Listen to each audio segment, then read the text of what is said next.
ভালো থাকা অনেক ইম্পর্ট্যান্ট একটা জিনিস, আর এই ভালো থাকার জন্য অনেক ত্যাগ স্বীকার করতে হয়। আমরা সুস্থ থাকি বা অসুস্থ থাকি, সবকিছুর মাঝখানে একটা জিনিসই আমাদের দরকার, সেটা হচ্ছে ভালো থাকা বা ভালোভাবে বেঁচে থাকা। আপনার আশেপাশে অনেক মানুষ আছে যারা সব সময় আপনার ভালো চায়, কিন্তু অন্তরে অন্তরে আপনার ভালো চায় না। তো এইরকম মানুষের অভাব নাই, সেগুলো যেন আত্মীয় স্বজনের মধ্যে আরো বেশি। আসসালামু আলাইকুম এভরিওয়ান, আশা করছি সবাই অনেক ভালো আছেন। তো আজকে আমরা বেরিয়ে পড়েছি, একটু ঘোরাঘুরি করব আর স্বপ্নের আউটলেটে যাব। তো অনেকদিন ধরে আমাদের চিন্তা ভাবনা করতেছিলাম যে স্বপ্নের আউটলেটে যাব। সো জেরিনও টিউশন করায়, আমিও টিউশন করাই, যার কারণে আমাদের দুইজনের একজনেরও সেরকম সময় হয়ে ওঠে না। তো আজকে যেহেতু আমাদের সময় হয়েছে, তাই আমরা আজকে বেরিয়ে পড়লাম। আর বেরিয়ে পড়ার আগে যেহেতু আমরা 7th ফ্লোরে থাকি, আমাদের রুম টুম সব লক করা তো একদম দরকার, কারণ নিজস্ব সিকিউরিটির জন্য। হ্যাঁ, তোমরা অনেকেই কোশ্চেন করতে পারো যে ভাইয়া তোমরা 7th ফ্লোরে থাকো কেন, তোমরা 2nd বা 3rd ফ্লোরেও তো থাকতে পারতে। তো অ্যাকচুয়ালি আমরা 2nd বা 3rd ফ্লোরের অনেক ফ্ল্যাট খুঁজেছি, বাট সেরকম ভাবে আমরা ভালো বা মন মতো কোনো ফ্ল্যাট পাই নাই। আর যখন ঘুরতে ঘুরতে এই ফ্ল্যাটটা দেখি, তখন আমাদের কাছে ভীষণ পছন্দ হয়।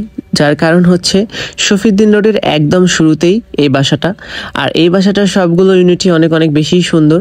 আমরা একটু খুঁজেছিলাম যে 2nd বা 3rd ফ্লোরের দিকে, বাট এই বাসায় একদমই খালি ছিল না, আর লিফট ছিল, সোজা কথা সব মিলিয়ে অনেক ভালোই ছিল। যার কারণে আমরা এটাই চুজ করি।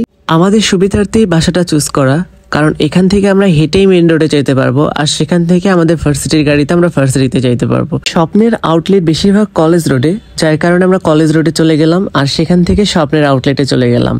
এখন আজকে আমাদের নিয়ত ছিল যে স্বপ্নের আউটলেটে যায় আমাদের বাসার যা যা টুকিটাকি জিনিস কিনা লাগবে সবকিছুই আমরা কিনবো। এই জন্য আমরা চুজ করতেছিলাম আর দেখতেছিলাম কোথায় অফার আছে বা কোথায় 10% অফ আছে। বাসার টুকিটাকি যে জিনিসগুলো আমরা ইউজ করি, যেমন গোসলের সময় সাবান, তারপর হাত ধোয়ার সময় হ্যান্ড ওয়াশ, তারপর পেপসোডেন্ট বা আদার্স যে পেস্টগুলো আছে, সেই পেস্টগুলো আমরা ব্রাশ করার জন্য ইউজ করে থাকি।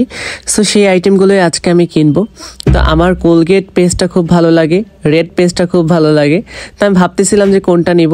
আর মজার ব্যাপার হচ্ছে এটা হ্যান্ড ওয়াশের একদম বিগ অফার, অর্থাৎ 2টা কিনলে একটা ফ্রি হ্যান্ড ওয়াশের। তো এত হ্যান্ড ওয়াশ দিয়ে কি করবো, তাই চিন্তা করতেছিলাম যে না, আমার যেটা যেটা পছন্দ আমি সেটাই নেব। জেরিন তো বারবার বলতেছিল যে সেপনিলটা নাও, সেপনিলটা আমার কাছে খুবই ভালো লাগে, তো এই জন্য সেপনিল একটা নিয়ে নিলাম। তারপর ভাবতেছিলাম যে বাথরুমের জন্য তো হ্যান্ড ওয়াশ নেওয়া দরকার, তো এখন কোন ধরনের হ্যান্ড ওয়াশটা নেওয়া যায় বাথরুমের জন্য। আর লাইফবয় সাবান এবং মেরিল সাবান, এই 2টা সাবানই আমার খুব প্রিয়, কিন্তু লাইফবয়টা আমি বেশি প্রেফার করলাম, কারণ লাইফবয়টা আমার খুব ভালো লাগে, এই জন্য লাইফবয় সাবানটা নিয়ে নিলাম। আর পেস্টের ভিতরে কোলগেট আর রেড, এই 2টার ভিতরে আমি আর কি দ্বিধায় ছিলাম যে কোন পেস্টটা নিব। তারপর আমি রেড পেস্টটা নিয়ে নিলাম। রেড পেস্টটা অনেক ভালো, এটা দাঁতের জন্য খুব উপকারী, সেজন্য এটাই নিয়ে নিলাম। এটা একটু আয়ুর্বেদিক টাইপের। এখন 2টা বাথরুমের জন্য যেহেতু এটা প্যাক আকারে 2টা একসাথে বিক্রি করতেছে, কিন্তু কেমন হবে এটা এর আগে নেই নাই এই হ্যান্ড ওয়াশটা, সেজন্য চিন্তা করে আমি প্যাকেটগুলোই নিয়ে নিলাম, যেহেতু বাসায় বোতল আছে ভরে নেওয়া যাবে, এই জন্য স্যাভলনের 2টা নিয়ে নিলাম। আর এখন ভাবতেছিলাম যে সেপনিল আরেকটা নিয়ে নিই, তাই জন্য আরেকটা সেপনিল নিয়ে নিলাম। যেহেতু আমাদের বাসায় বেসিন 2টা, সো 2টা হ্যান্ড ওয়াশ তো লাগবে। কম্বো আকারে যে হ্যান্ড ওয়াশগুলো বিক্রি করতেছিল, সেগুলো তো আমার দেখতেই মন যাচ্ছিল, কারণ একটা থেকে একটা ভালো লাগতেছে, একটা থেকে একটা ভালো লাগতেছে, কিন্তু সবগুলো হ্যান্ড ওয়াশ যেহেতু আমি ইউজ করি নাই, তাহলে আমি বলতে পারবো না যে কোনটা স্মেল কেমন বা কোনটা কতটুকু ভালো হবে। এর জন্য প্রিভিয়াসলি যেগুলো আমরা হ্যান্ড ওয়াশ ইউজ করেছি সেগুলোই আমরা নিয়েছি। আর এখন যেদিন কফি নিবে, রাত্রে আমরা কফি খেতে খুব ভালোবাসি, যার কারণে যেদিন কফি নিবে। আর একটা ফেস প্যাক, এই প্যাকটা হচ্ছে 500 টাকা করে, তো রেঞ্জের ভিতরেই, যার কারণে ভালো লাগলো, এই জন্য এই ফেস প্যাকটাও নিয়ে নিলাম। আর এগুলো এখন আমরা কাউন্টারে নিব এবং পেইড করব যে কত টাকা হয়। তো পেইড করা আমাদের হয়ে গেছে, এই তো প্যাক আকারে আমরা নিয়ে নিলাম। এখন আমরা বাসার উদ্দেশ্যে রওনা দিব। তো স্বপ্ন থেকে আমাদের বাসাটা খুব একটা দূর না, কলেজ রোড থেকে আমাদের শফিউদ্দিন রোডে পার হইতে হবে, আর সেখানে আমাদের বাসা 2-3 মিনিট হাঁটলেই, যার কারণে আমরা হেঁটেই রওনা দিলাম।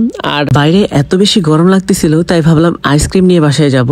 এখন কোন আইসক্রিমটা বেশি খাবে সবাই, সেটাই চিন্তা করতেছিলাম। আমরা কোন আইসক্রিম খুব বেশি পছন্দ করি, বাট এখন বক্স আইসক্রিম নিয়ে যাচ্ছি, কারণ একটু বেশি করে খেতে হবে সেজন্য।